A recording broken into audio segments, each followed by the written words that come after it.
ಕೈಮಾ ಸಾಂಬಾರು ಮತ್ತು ಮುದ್ದೆ ಜೊತೆಗಂತೂ ಸಖತ್ತಾಗಿರುತ್ತೆ. ಈ ಥರ ಕೈಮಾ ಮಾಡ್ಕೊಂಡ್ರಂತೂ ಇನ್ನೂ ಚೆನ್ನಾಗಿರುತ್ತೆ. ಅಂದರೆ ತುಂಬ ರುಚಿಯಾಗಿರುತ್ತೆ.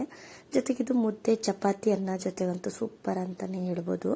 ತುಂಬ ಸುಲಭ ಮಾಡೋದಂತೂ. ಕೆಲವೊಬ್ಬೊಬ್ರು ಅಂದ್ಕೊಳ್ತಾರೆ ಕೈಮಾ ಮಾಡೋದಂತೂ ಸಖತ್ ಕಷ್ಟ ಅಂತ. ಏನು ಕಷ್ಟನೇ ಇಲ್ಲ. ಬನ್ನಿ ಯಾವ ರೀತಿ ಮಾಡ್ತೀನಿ ಅಂತ ತೋರಿಸ್ತೀನಿ. ಅದೇ ಫಸ್ಟ್ ಏನು ಮಾಡಬೇಕು ಅಂದರೆ ಇದು ತೊಳ್ಕೊಬೇಕು. ಕೈಮಾ ಅಂತ 3 ಸಲ ತೊಳ್ಕೊಂಡು ನೀಟಾಗಿ ಸೋರಿಸಿಡಬೇಕು. ಏನಪ್ಪ ಅಂತಂದರೆ ಇದೇ ಮೇಯ್ನ್ ಅಂತಲೇ ಹೇಳ್ಬೋದು. ನೀರಿನ ಅಂಶ ಎಲ್ಲ ಇತ್ತು ಅಂತ ಅಂದರೆ ಆಗಲ್ಲ, ಜಾಸ್ತಿ ಎಲ್ಲ ಒಡೆದೋಗುತ್ತೆ, ಪುಡಿ ಆಗೋಗುತ್ತೆ. ನೋಡಿ ಹೀಗೆಲ್ಲ ತೊಳ್ಕೊಂಡು ನಾವು ನೋಡಿ ಇದು ಚರ್ಬಿ ಅಂದರೆ ಚರ್ಬಿ ಅಂತಾರೆ, ಒಬ್ಬರು ಕೊಬ್ಬು ಅಂತಾರೆ. ಇದು ಸ್ವಲ್ಪ ಇರುತ್ತೆ, ಜಾಸ್ತಿ ಏನಿರಲ್ಲ. ಅದು ಇದ್ದರೆ ಚೆನ್ನಾಗಿರುತ್ತೆ ಟೇಸ್ಟಿನ. ನೋಡಿ ಇವಾಗ ನೀಟಾಗೆಲ್ಲ ನೀರನ್ನೆಲ್ಲ ಸೋರಿಸಿ ಎತ್ತಿಟ್ಕೊತಾ ಇದ್ದೀನಿ ನೀಟಾಗಿ. ಅಂದರೆ ಇದು ನಾವೆಲ್ಲ ಮಸಾಲ ರೆಡಿ ಮಾಡ್ಕೊಳ್ಳೋಕೆ ಮುಂಚೆನೇ ನಾವು ಇದನ್ನು ಕೈಮಾ ಎಲ್ಲ ನೀಟಾಗಿ ತೊಳೆದು ಸೋರಿಸಿಟ್ಬಿಡ್ಬೇಕು. ಅದರಲ್ಲಿರೋ ನೀರಿನ ಅಂಶ ಎಲ್ಲ ಬಸ್ಕೊಂಡಾದ್ಮೇಲೆ ಅವಾಗ ಚೆನ್ನಾಗಿರುತ್ತೆ. ಅಂದರೆ ನೀರೆಲ್ಲ ಇದ್ದರೆ ಜಾಸ್ತಿ ಒಡೆದೋಗುತ್ತೆ, ಪುಡಿ ನೀರು ಥರ ತೆಳ್ಳಗಾಗ್ಬಿಡುತ್ತೆ. ಹಂಗಾಗಿ ಈ ಥರ ಮಾಡ್ಕೊತಾ ಇದ್ದೀನಿ. ನೋಡಿ ಈಗೆಲ್ಲ ಪ್ರೆಸ್ ಮಾಡಿ ಇಡ್ತಾ ಇದ್ದೀನಿ. ನೋಡಿ ನೀರಿನ ಅಂಶ ಎಲ್ಲ ಬರುತ್ತೆ. ಒಂದು ಸ್ವಲ್ಪ ವಾಟ ಮಾಡಿ ಇಡಬೇಕಾಗತ್ತೆ, ನೀರೆಲ್ಲ ಅಲ್ಲಿಗೆ ಬಂದು ನಿಲ್ಲುತ್ತೆ. ಅಷ್ಟರಲ್ಲಿ ಇವಾಗ ನೋಡಿ ಅದೆಲ್ಲ ಸೋರ್ಕೊಳ್ಳುತ್ತೆ. ಮಸಾಲ ರೆಡಿ ಮಾಡ್ಕೊಳ್ತೀನಿ. ಇದು ಕೈಮಾ ಉಂಡೆಗೆ. ಇದು ನೋಡಿ ಕೈಮಾ ಉಂಡೆಗೆ ಈರುಳ್ಳಿನ ಹುರ್ಕೊಬೇಕು. ಈರುಳ್ಳಿಲಿ ನೀರಿನ ಅಂಶ ಇರಬಾರ್ದು, ಹಂಗಾಗಿ ಈರುಳ್ಳಿನ ಹುರ್ಕೋತಾ ಇದ್ದೀನಿ. ಅಂದರೆ ಸ್ವಲ್ಪ ವಾಯ್ಸ್ ಚೇಂಜ್ ಆಗಿದೆ ನಾನು ನೆಗಡಿಯಾಗಿ.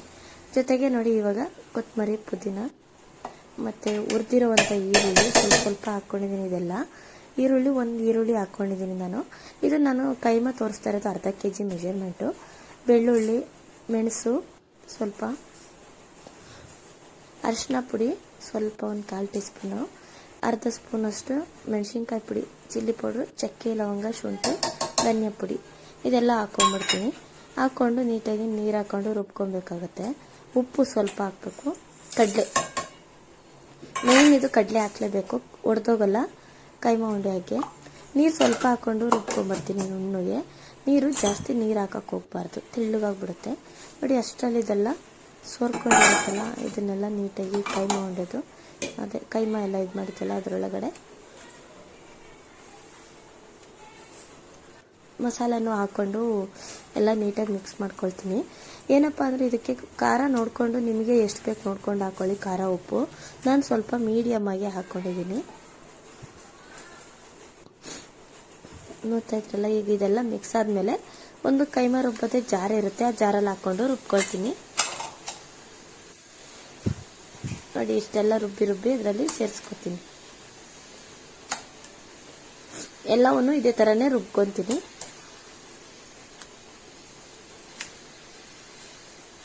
ಅಂದರೆ ಈ ಕೈಮಾ ಮಾಡೋದಂತೂ ತುಂಬಾ ಸುಲಭ, ಏನಂತ ಕಷ್ಟನೂ ಅಲ್ಲ. ತುಂಬ ಅಂದರೆ ತುಂಬ ಚೆನ್ನಾಗಿರುತ್ತೆ, ಟೇಸ್ಟ್ ಮಾತ್ರ ಸಖತ್ತಾಗಿರುತ್ತೆ. ನೀವು ಒಂದ್ಸಲ ಈ ಥರ ಟ್ರೈ ಮಾಡಿ. ನೀವು ಅಂದರೆ ಒಬ್ಬೊಬ್ರು ಒಂದೊಂದು ರೀತಿ ಮಾಡ್ತಾರೆ, ನಾನು ಈ ರೀತಿ ಮಾಡ್ತೀನಿ. ಅದೇ ವಿಡಿಯೋನೇ ಶೇರ್ ಮಾಡ್ಕೊತಾ ಇದ್ದೀನಿ. ಮತ್ತು ಇದು ಸಾಂಬಾರ್ಗೆ, ಗ್ರೇವಿಗೆ ಕೊತ್ತಂಬರಿ, ಪುದೀನ ಸ್ವಲ್ಪ, ಹಸಿ ಈರುಳ್ಳಿ, ಅದಕ್ಕೆ ಹುರಿದಿರೋ ಈರುಳ್ಳಿ ಹಾಕ್ತೀನಿ. ಇದಕ್ಕೆ ಹಸಿ ಈರುಳ್ಳಿ ಮಾಮೂಲಿ ಇದೇನೇನು ಚಕ್ಕೆ, ಲವಂಗ, ಮೆಣಸು ಇವೆಲ್ಲ ಏನೇನು ಹಾಕಿದ್ದೀನೋ ಅದನ್ನೇ ಹಾಕ್ಕೊಳ್ತೀನಿ. ಅದಕ್ಕೆ ಈರುಳ್ಳಿ ಹುರಿದು ಹಾಕ್ಕೊಳ್ತೀನಿ, ಇದಕ್ಕೆ ಈರುಳ್ಳಿನ ಹಂಗೆ ಹಾಕ್ತೀನಿ. ಕಡಲೆ ಒಂದು ಇದಕ್ಕೆ ಲೆಸ್ಸು, ಅದಕ್ಕೆ ಕಡಲೆ ಹಾಕಿದ್ದೀನಿ ಅಷ್ಟೇ. ಇದು ವ್ಯತ್ಯಾಸ, ಇನ್ನೇನು ಇಲ್ಲ.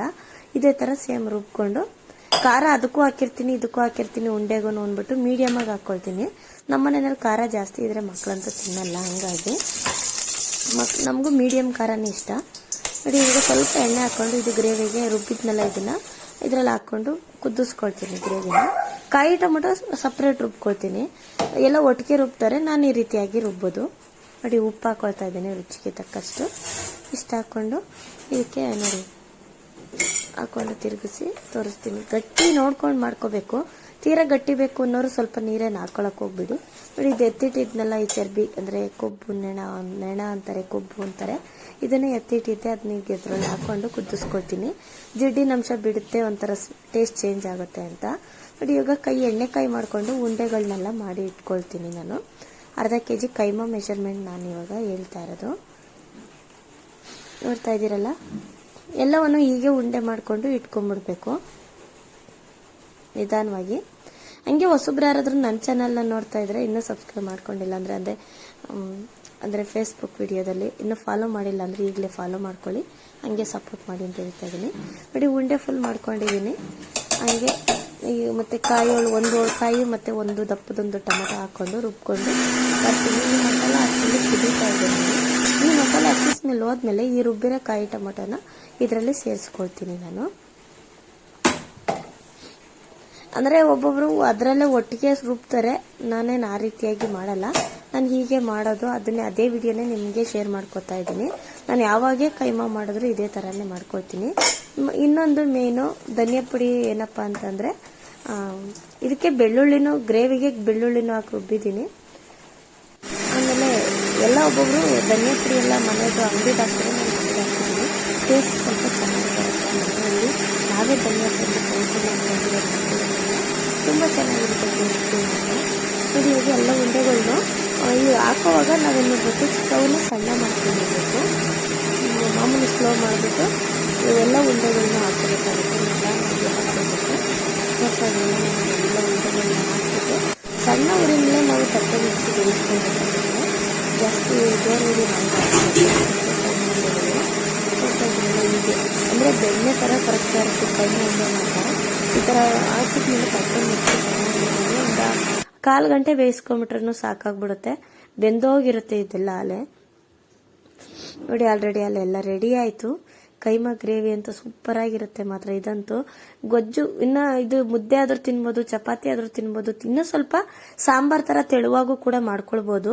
ನಾನು ಸ್ವಲ್ಪ ಗಟ್ಟಿ ಮಾಡ್ಕೊಂಡಿದ್ದೀನಿ. ಏನಂದರೆ ನಾನು ಸ್ವಲ್ಪ ಮಟನ್ ಸಾಂಬಾರ್ ಈ ಥರ ಎಲ್ಲ ಮಾಡಿರ್ತೀನಲ್ಲ, ಇದು ಗ್ರೇವಿ ಟೈಪ್ ತಿನ್ನೋದಕ್ಕೂ ಒಂಥರ ಚಪಾತಿಗೆಲ್ಲ ಚೆನ್ನಾಗಿರುತ್ತೆ ಅಂತ ಹೇಳಿ. ಬೆಳಗ್ಗೆಗಂತೂ ಚಪಾತಿಗೆಲ್ಲ ಇನ್ನೂ ಚೆನ್ನಾಗಿರುತ್ತೆ. ನೋಡಿ ಹೇಗಿದೆ ಅಂತ ಹೇಳಿ. ಎಲ್ರಿಗೂ ನಮಸ್ಕಾರ. ಮುಂದಿನ ವಿಡಿಯೋದಲ್ಲಿ ಸಿಗ್ತೀನಿ.